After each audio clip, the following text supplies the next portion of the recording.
출애굽기 27장은 세 가지 내용으로 나눌 수 있습니다.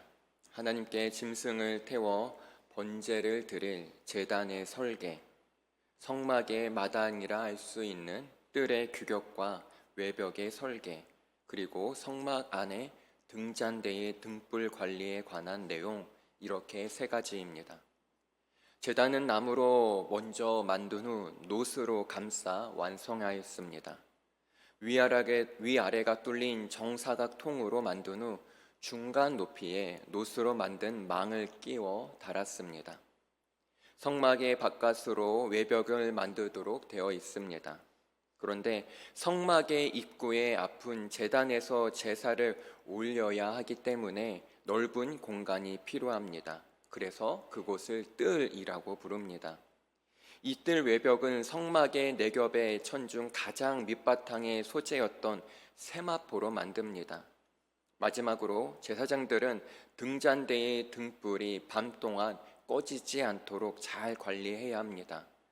여기까지가 오늘 본문 27장의 간략한 내용입니다. 성막의 기구들 가운데 크고 무거운 것들에는 공통된 특징이 있습니다. 채를 길게 만들어 사람이 들어맬 수 있도록 한 것입니다. 40년 광야 생활을 하는 동안 이스라엘은 여러 번 진영을 옮겨 다녔습니다.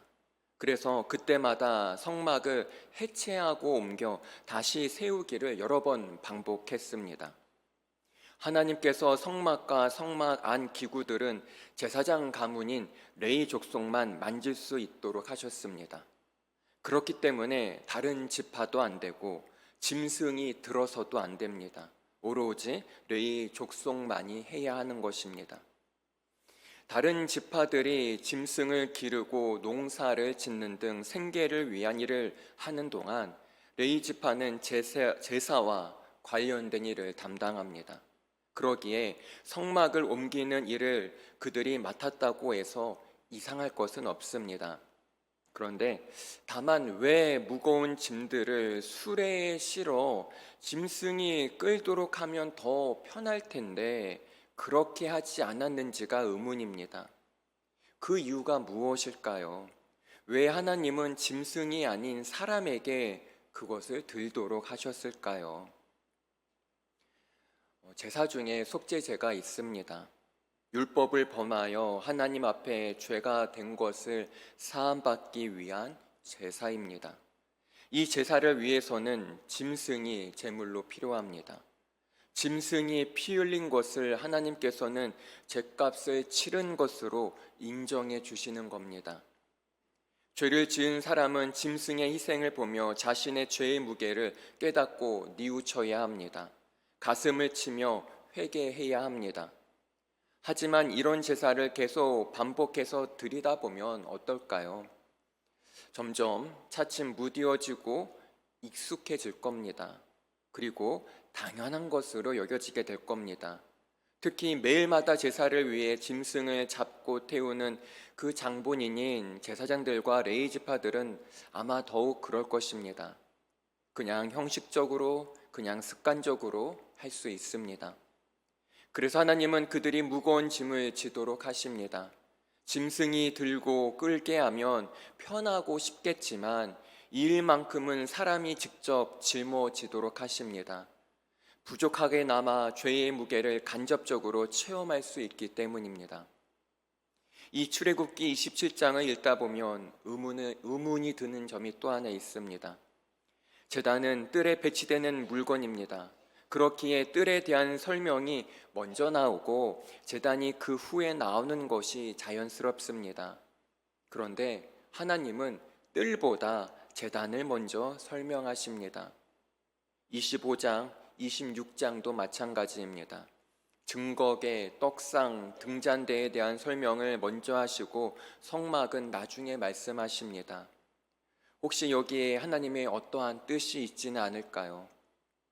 어떤 일이든 똑같은 일을 오래 하다 보면 매너리즘에 빠지게 됩니다.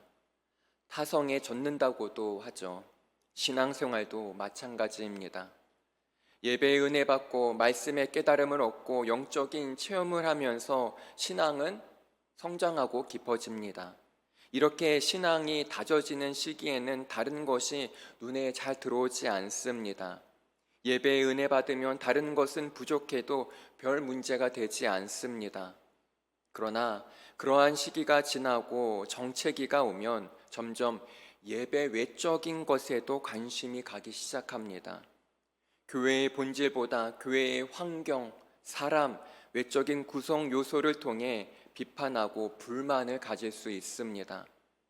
하나님께서 뜰이 아닌 제단을, 성막이 아닌 증거의 떡상 등잔대를 먼저 거론하신 이유가 바로 여기에 있습니다. 제사, 즉 예배가 건물보다 중요하기 때문입니다.